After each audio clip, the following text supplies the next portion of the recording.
Assalamualaikum warahmatullahi wabarakatuh. Perkenalkan, nama saya Dini Safitri, NIM 2101063. Selamat malam dan salam sejahtera buat kita semua.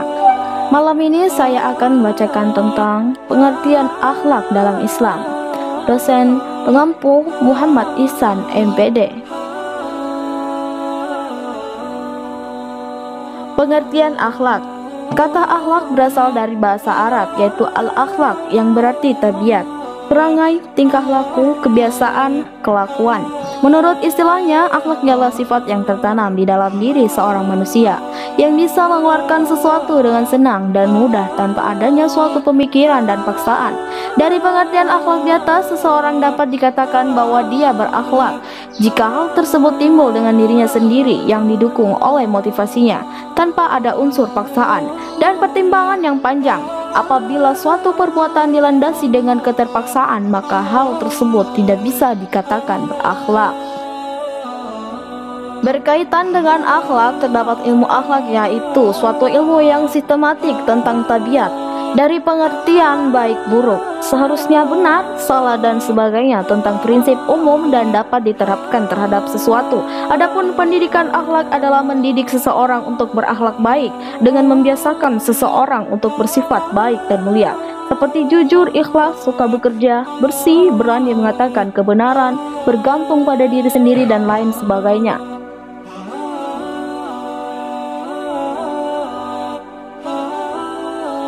Dalil-dalil yang berkenan dalam akhlak. Dalam surah Al-Qalam, A'udzu billahi minasyaitonir rajim. Bismillahirrahmanirrahim. Wa innaka la'ala khulqin 'adzim. Dan sesungguhnya kamu Muhammad benar-benar berbudi pekerti yang agung. Dari ayat di atas dapat kita simpulkan bahwa Nabi Muhammad SAW merupakan suri teladan yang paling baik dalam berakhlak yang baik. Karena akhlak yang baik tidak cukup apabila dipelajari hanya dengan membaca, namun dibutuhkan juga seseorang yang menjadi teladan, sehingga kita terdorong atau menjadi motivasi kita untuk berbuat yang baik.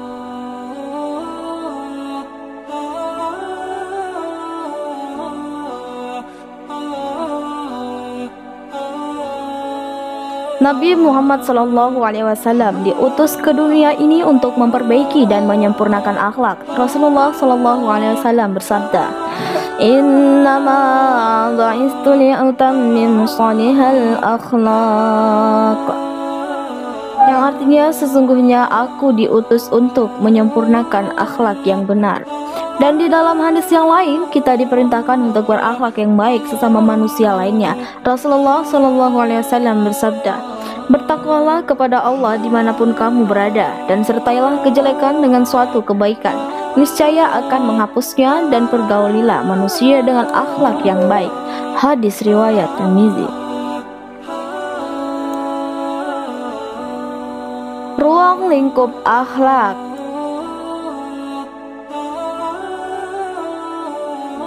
Akhlak pribadi. Manusia terdiri dari jasmani dan rohani. Manusia juga terlahir dengan fitrahnya masing-masing. Dengan semuanya itu, manusia mempunyai kelebihan dan kekurangan, dan dimanapun manusia berada, pastinya melakukan perbuatan baik, perbuatan baik ataupun buruk. Yang hendak dikendalikan setiap orang adalah hatinya.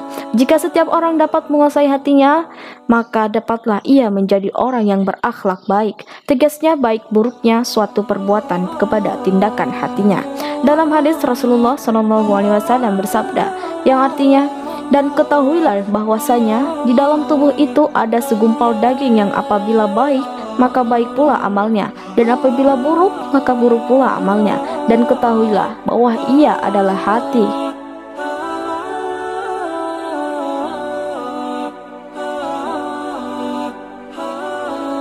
Akhlak berkeluarga. Akhlak ini meliputi kewajiban orang tua, anak, dan karib kerabat. Kewajiban orang tua terhadap anak dalam Islam mengarahkan para orang tua dan pendidik untuk memperhatikan anak-anak secara sempurna. Dengan ajaran-ajaran yang bijak, seorang anak haruslah mencintai kedua orang tuanya karena mereka lebih berhak dari segala manusia lainnya untuk engkau cintai, taati dan hormati. Karena keduanya memelihara, mengasuh, mendidik, dan menyekolahkan kamu, mencintai dengan ikhlas agar kamu menjadi seorang yang baik, berguna dalam masyarakat, berbahagia dunia dan akhirat. Akhlak bermasyarakat. Seorang tetangga akan ikut bersyukur jika orang tua kita bergembira, dan ikut susah jika orang tua kita susah. Mereka menolong dan bersama-sama mencari kemanfaatan dan menolak kemudaratan. Orang tua kita cinta dan hormat kepada mereka, maka wajib atas kita juga untuk cinta dan hormat kepada tetangga kita. Pendidikan kesusilaan atau akhlak tidak dapat terlepas dari pendidikan sosial kemasyarakatan. Sejak dahulu manusia tidak dapat hidup sendiri-sendiri dan terpisah satu sama lain, tapi berkelompok-kelompok, bantu-membantu, saling membutuhkan dan saling mempengaruhi. Ini merupakan yang disebut masyarakat. Akhlak bernegara. Mereka yang sebangsa dengan kita adalah warga masyarakat yang berbahasa yang sama dengan kita, tidak segan berkorban untuk kemuliaan tanah air kita. Kita hidup bersama mereka dengan nasib dan penanggungan yang sama. Dan ketahuilah bahwa kita semua adalah salah seorang dari mereka, dan kita akan timbul dan tenggelam bersama mereka. Akhlak beragama. Akhlak ini merupakan akhlak atau kewajiban manusia terhadap Tuhannya. Karena itulah ruang lingkup akhlak sangat luas, mencakup seluruh aspek kehidupan, baik secara vertikal dengan Tuhan maupun secara horizontal dengan sesama makhluk Tuhan.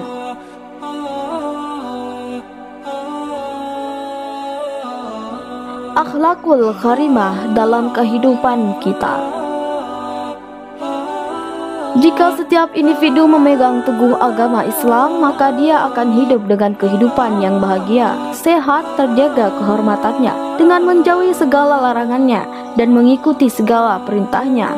Dalam bekerja, berusaha dalam mencari rizki, jujur dalam perkataan, menjaga amanat baik harta maupun janji apabila ia berjanji, selalu bersabar dalam setiap musibah, berbakti kepada orang tua dan kerabatnya, lemah lembut dan kasih sayang terhadap yang lemah, rendah hati dalam segala hal, bersifat adil dalam bermuamalah dengan yang lainnya, tidak sombong, menginfakkan hartanya di jalan Allah. Dalam surat An-Nahl ayat 97 Allah berfirman, barang siapa yang mengerjakan amal saleh baik laki-laki maupun perempuan dalam keadaan beriman, maka sesungguhnya akan kami berikan kepadanya kehidupan yang baik, dan sesungguhnya akan kami beri balasan kepada mereka dengan pahala yang lebih baik dari apa yang telah mereka kerjakan. Fungsi dan tujuan pengamalan akhlak mulia bagi umat manusia.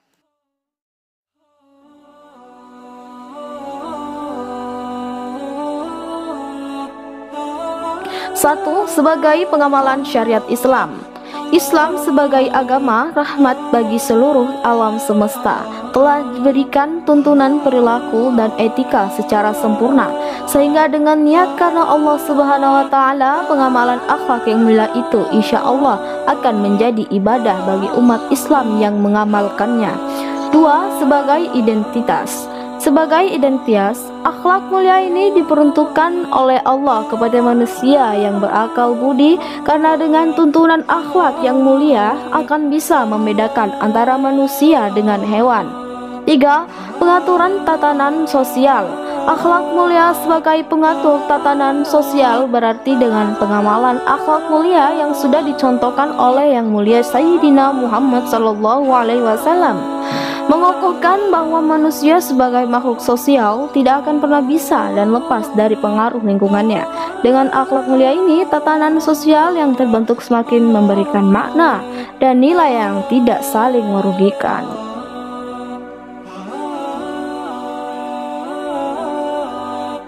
4. Rahmat bagi seluruh alam. Akhlak mulia sebagai rahmat bagi seluruh alam berarti akhlak mulia yang diperuntukkan bagi manusia tidak hanya mengatur tatanan hubungan manusia dengan manusia lainnya, tetapi juga hubungan antara manusia dengan makhluk-makhluk lain selain manusia dan alam sekitarnya. 5. Perlindungan diri dan hak asasi manusia. Akhlak mulia sebagai perlindungan diri dan hak asasi manusia berarti dengan menjalin hubungan yang baik berdasarkan hukum dan syariat agama akan terbentuk hubungan yang saling menghargai dan saling menguntungkan. Manfaat akhlak dalam kehidupan. 1. Sisi baik dan buruk manusia. Dengan mempelajari ilmu akhlak, maka Anda akan mengetahui pembahasan teori tentang sisi baik dan buruk seorang hamba. Sebagai hamba, semua manusia pasti pernah melakukan kesalahan, baik disengaja ataupun tidak disengaja. Disinilah terasa manfaat dari ilmu akhlak setelah mengetahui bahwa sisi buruk itu merugikan kehidupan kita, jadi terbenang untuk tidak mengulanginya lagi. Di awal mungkin sulit, namun itu merupakan cobaan yang harus bisa kita atasi sendiri. Kitalah yang mengendalikan diri kita sendiri. 2. Mensyukuri hidup. Manfaat dari ilmu akhlak selanjutnya adalah menjadikan kita manusia yang bersyukur. Dalam firman-Nya, Allah Subhanahu wa taala mengatakan bahwa Dia akan menambah nikmat bagi hamba yang senantiasa bersyukur. Dengan ilmu kita tahu bahwa akhlak terpuji yang kita lakukan dengan ikhlas merupakan anugerah dari Allah Subhanahu wa taala, dan tidak semua orang dianugerahi sikap yang baik. Dengan ikhlas ini menjadikan kita mensyukuri kehidupan di dunia yang hanya sementara ini. 3. Tidak tertipu fata morgana. Dunia hanyalah fata morgana yang terlihat indah, padahal hanya sebuah tipuan dan mainan belaka. Kelak setelah datang kematian baru kita menyadarinya. Kadang hidup dunia memang begitu menyilaukan, segalanya tampak ingin kita kuasai di dalam genggaman. Namun bagi orang yang beriman, ilmu akhlak telah membuka matanya bahwa dunia bisa ada dalam genggaman jika kita tidak melupakan kehidupan yang kekal, yaitu alam akhirat. 4. Bahagia selalu. Manfaat dari mempelajari ilmu akhlak yaitu kebahagiaan yang terasa di hati. Meskipun hidup tidak memberikan kebahagiaan selamanya, namun kita tetap memiliki kebahagiaan yang terasa di hati dan kebahagiaan yang dapat dibagikan bagi orang-orang di sekitar kita. Karena kita tidak akan merasa hidup ini memberatkan, melainkan hidup ini untuk mencari pahala yang kemudian mengantarkan kita sebagai orang yang tidak merugi sama sekali hidup di dunia. Macam-macam akhlak dan contohnya.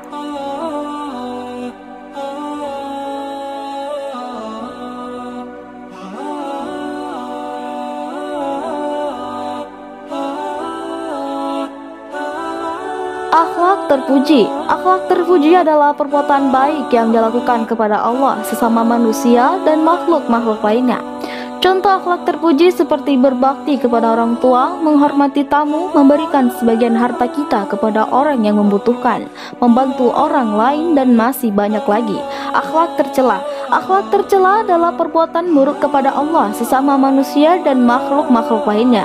Contoh akhlak tercela seperti berbuat dusta, mengumpat, mengadu domba, iri hati, sombong, dan perbuatan tidak terpuji lainnya. Pengertian akhlak mahmudah dan mazmumah beserta macamnya.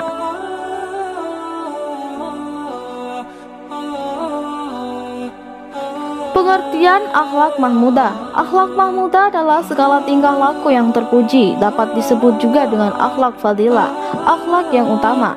Keutamaan akhlak mahmudah, perbuatan yang baik merupakan akhlak karimah yang wajib dikerjakan. Akhlak karimah berarti tingkah laku yang terpuji yang merupakan tanda kesempurnaan iman seseorang kepada Allah. Akhlak al-karimah dilahirkan berdasarkan sifat-sifat yang terpuji. Akhlak yang baik disebut juga dengan akhlak mahmudah.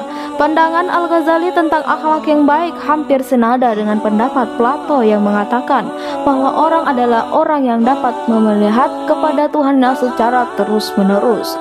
Al-Ghazali memandang orang yang dekat kepada Allah adalah orang yang mendekati ajaran-ajaran Rasulullah yang memiliki akhlak sempurna.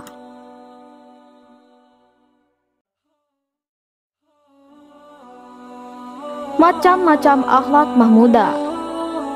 Bersifat baik, bersifat benar, bersifat amanah, bersifat adil, bersifat kasih sayang, bersifat hormat, bersifat berani, bersifat kuat, bersifat malu, menjaga kesucian diri, menepati janji. Pengertian akhlak mazmumah. Akhlak mazmumah ialah perangai atau tingkah laku yang tercermin pada diri manusia yang cenderung melekat dalam bentuk yang tidak menyenangkan orang lain. Dalam beberapa kamus dan ensiklopedia dihimpun pengertian buruk sebagai berikut: rusak atau tidak baik, jahat, tidak menyenangkan, tidak elok, atau jelek. Terus perbuatan yang tidak sopan, kurang ajar, jahat, tidak menyenangkan. Dan segala yang tercela, lawan baik, lawan pantas, lawan bagus, perbuatan yang bertentangan dengan norma-norma atau agama, adat istiadat, dan masyarakat yang berlaku.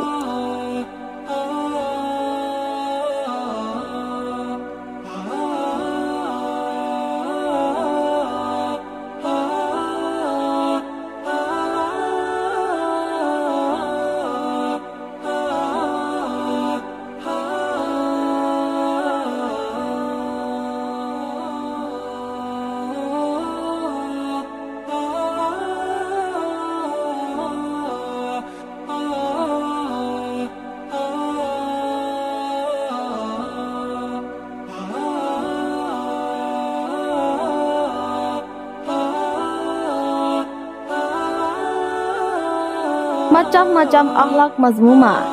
Yang pertama, anania atau egois. Manusia hidup tidaklah menyendiri, tetapi berada di tengah-tengah masyarakat yang heterogen. Ia harus yakin jika hasil perbuatan baik, masyarakat turut mengecap hasilnya. Tetapi jika akibat perbuatannya buruk, masyarakat pun turut menderita.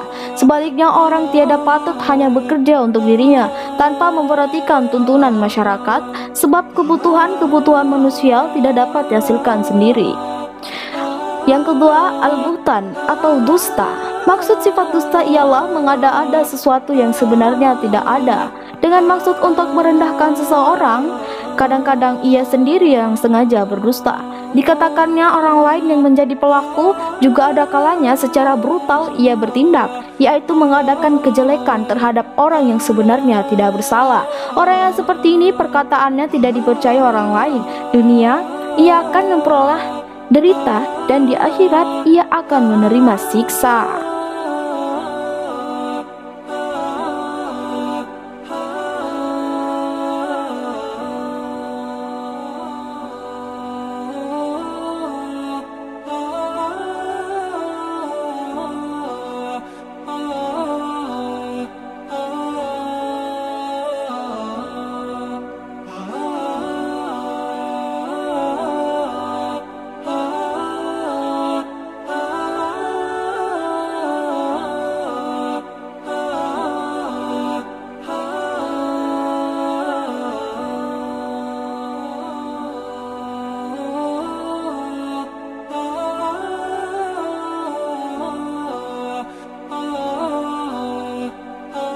Selanjutnya, al-ghadab atau pemarah. Marah atau disebut juga sifat pemarah terjadi karena darah mendidih di dalam hati untuk menuntut pembalasan.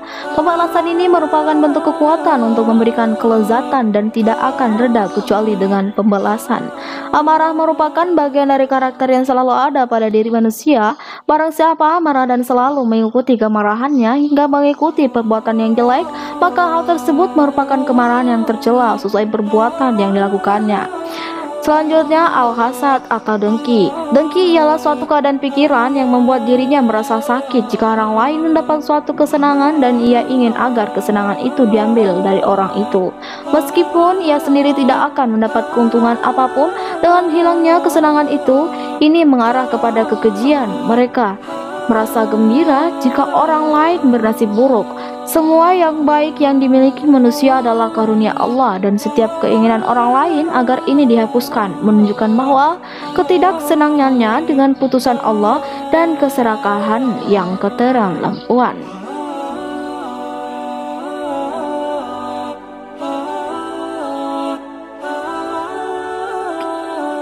Dan selanjutnya, al-istikbar atau sombong. Sombong yaitu menganggap dirinya lebih dari yang lain, sehingga ia berusaha menutupi dan tidak mau mengakui kekurangan dirinya. Selalu merasa lebih besar, lebih kaya, lebih pintar, lebih dihormati, lebih mulia, dan lebih beruntung dari yang lain. Maka biasanya orang seperti itu memandang orang lain lebih buruk, lebih rendah dan tidak mau mengakui kelebihan orang tersebut, sebab tindakan itu menurutnya sama dengan merendahkan dan menghinakan dirinya sendiri. Selanjutnya, al-israf atau berlebihan. Al-israf ialah menyanyiakan sesuatu tanpa manfaat, melebihi batas di setiap perbuatan, misalnya menyanyiakan harta. Ini dilarang oleh agama dan merupakan penyakit hati. Mengeluarkan harta tanpa faidah, umpama makan dan minum dikala belum lapar dan belum haus, atau makan minum yang berlebihan, berpakaian yang terlalu menyolok secara keterlaluan.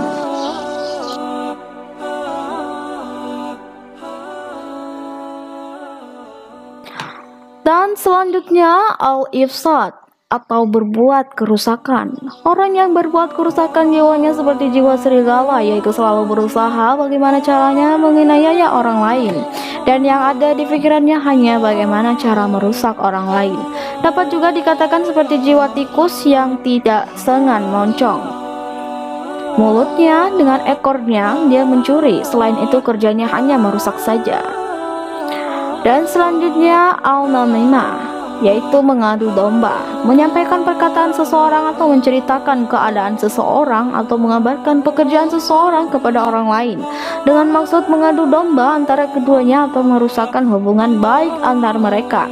Keadaan ini mengakibatkan timbulnya kejahatan antara orang dengan orang yang atau memutuskan silaturahmi antara keluarga dan sahabat, menceraikan hubungan orang, dan sebenarnya hal ini berarti memperbanyak jumlah lawan. Dan yang terakhir adalah al-syikhriyah, yaitu berolok-olok. Al-syikhriyah adalah menghina keaiban atau kekurangan orang dengan menertawakannya, dengan memperkatakannya atau dengan meniru perbuatannya. Dengan isyarat, janganlah menghina atau memperolok-olokkan orang, boleh jadi orang tersebut lebih baik dari engkau sendiri.